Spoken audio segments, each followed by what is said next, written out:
Okay, so this is where we left off, right? So Evan has graphed the point 5, comma 7, and he wanted to reflect it over this line, right? He predicts that the reflected point will have the coordinates 2, 2. So can you confirm his answer through without graphing? Explain, right?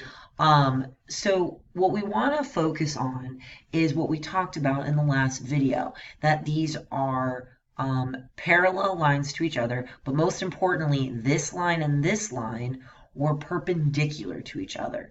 So what I want to do is I actually want to find the slope between the two lines, and then I want to see if the line that he drew, Evan drew, is perpendicular. Okay, so what am I going to do?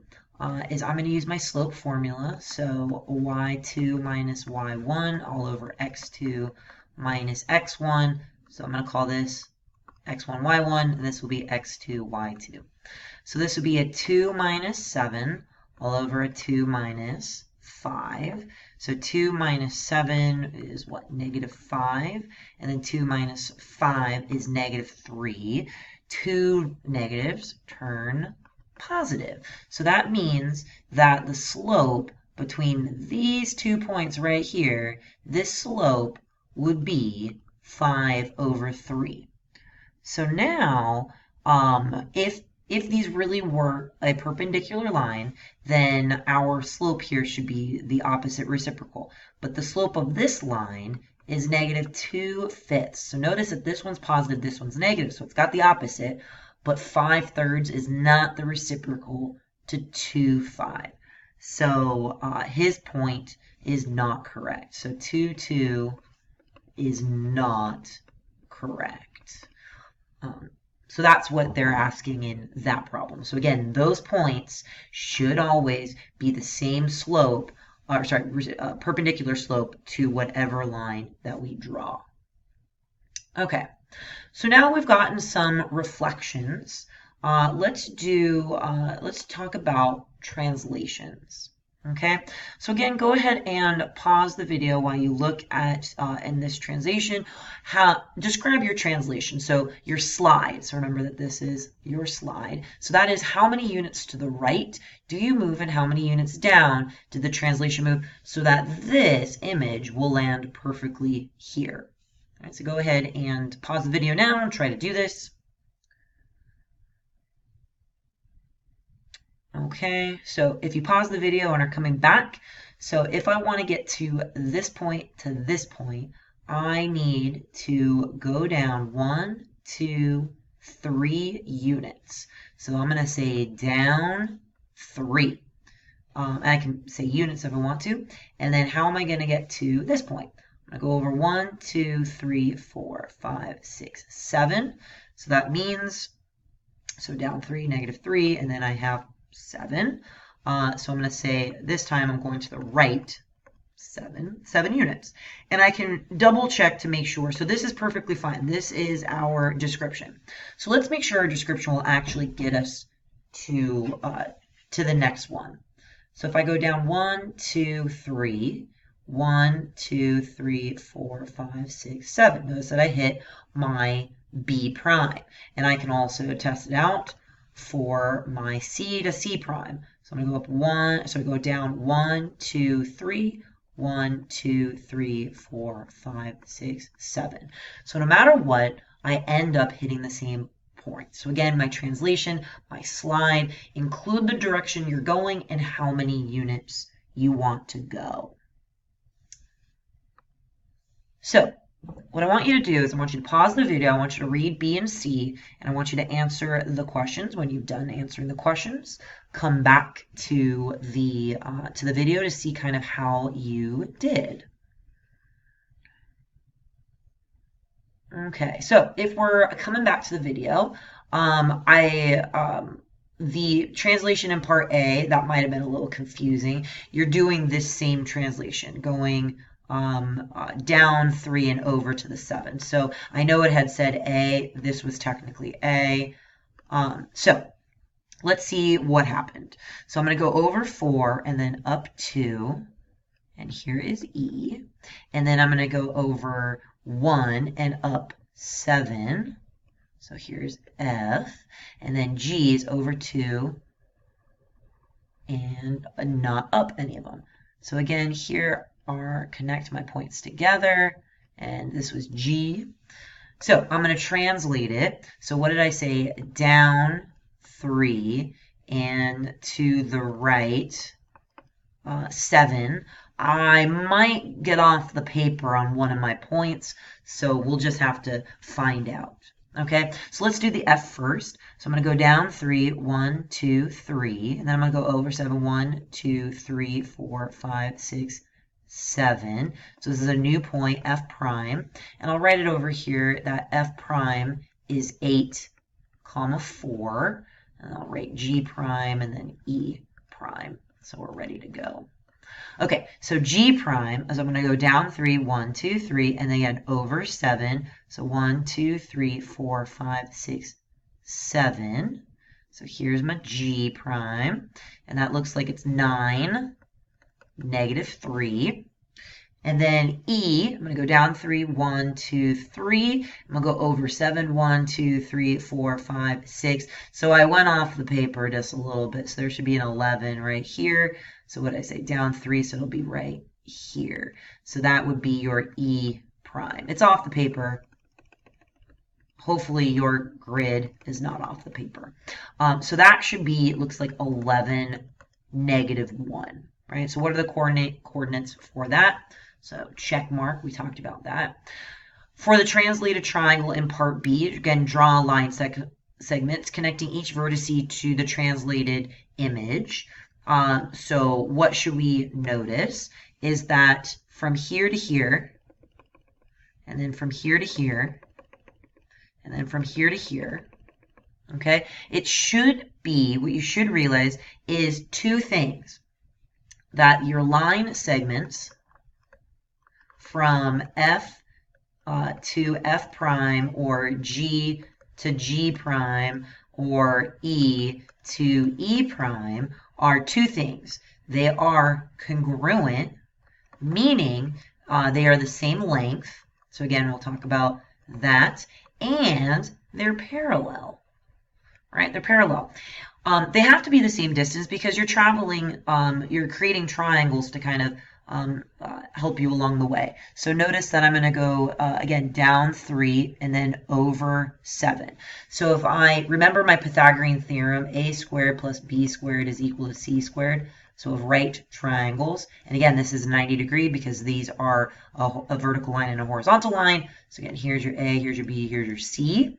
So if your A is negative 3 squared and your B is 7 squared, it'll equal your C squared. So 9 plus 49, which gives you, what, 58? I hope so.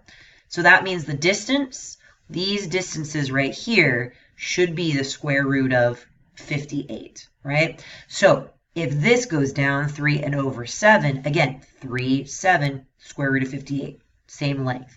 Down 3 over 7, same length. Again, that's going to be really helpful.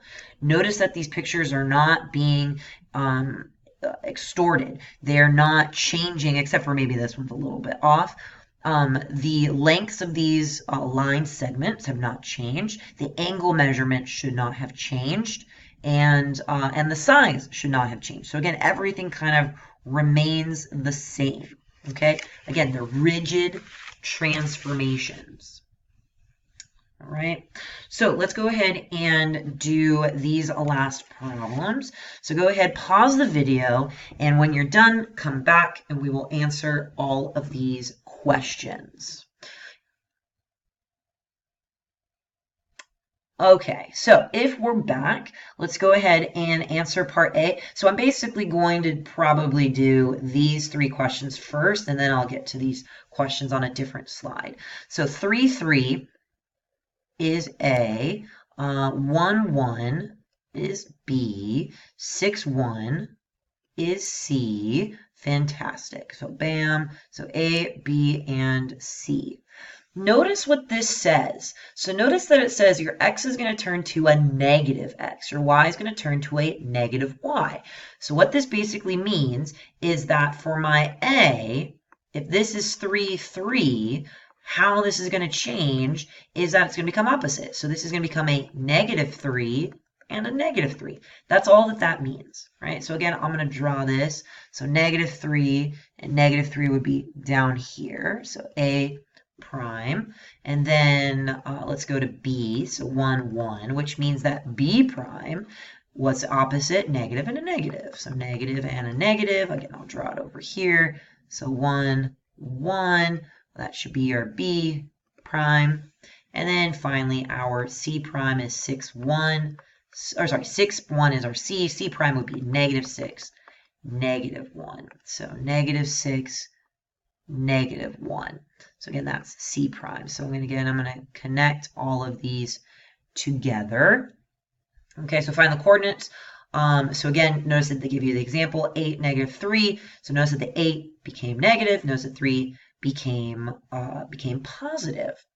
So now part B. So part B says what kind of single. So again, I'm not looking for multiple. I'm looking for single transformation. So again, this might have been a little difficult, but hopefully what you notice is that it almost looked like it flipped over. And these are equal distances from the origin. So this is actually a rotation of, and we want to try to be as specific as possible, 180 degrees. And then where is it by it? And it's about the origin, or it's around the origin. So we can either say about or around. So that's how we can do that. All right, so again, we're going to use a new function notation. We're going to talk about this, and then we're going to name the new coordinates, and we're going to describe that one. So what this is saying is that for a, now this will be a double prime. So I'm going to say 3 minus 6. So 3 minus 6 will be negative 3, and 3 minus 3 gives me 0. B double prime will be 1 minus 6, so negative 5, and 1 minus 3, negative 2, and then C double prime. So C double prime is 6 minus 6, this would be a 0. 1 minus 3 is negative 2. So again, negative 3, 0's here, 0, negative 2, you're right here, and then negative 5, 2, negative 5, 2 is somewhere over here. So bam, bam, bam. That's our new ones. Make sure that you have them labeled. A double prime, C double prime, B double prime. And so what does this kind of look like? Well, notice that they're kind of in the same direction. So this has been translated. So this is a translated problem. And so it's been translated left by how many units? 1, 2, 3, 4, 5, 6. So translated left 6, and then we go down, right? And so we're here 1, 2, 3. And so down 3. So again, this is kind of just helping us figure out what the maps are. And this is in function kind of notation. All right, so now let's focus on this. So again, where is y prime? So if we just quickly plot these points, so 3, 7 is right here, so that's w. X is 3, 4, bam. 9, 1 is our y, and then 5, 6 is, I think that's 5, 6 is our z. So again, I want to translate it to this one. Where is y? So again, y is just going to become negative 9 because my x is going to change, and so is my y. So negative 9, negative 1. So negative 9, negative 1 is where my y primed is. So again, what kind of transformation mapped y, w, x, y, z? So what you'll have noticed is that if we do these for all of them, this would have been negative 3, negative 7. So negative 3, negative 7. So this would have been w primed. So w, negative 3, negative 7, and so forth. If we did all of these, what you are going to notice is that it is a reflection, and it is a reflection over your x-axis and your y-axis, right? So again, if I reflect these points across, right, this is going to come over here, and then that will be reflected across.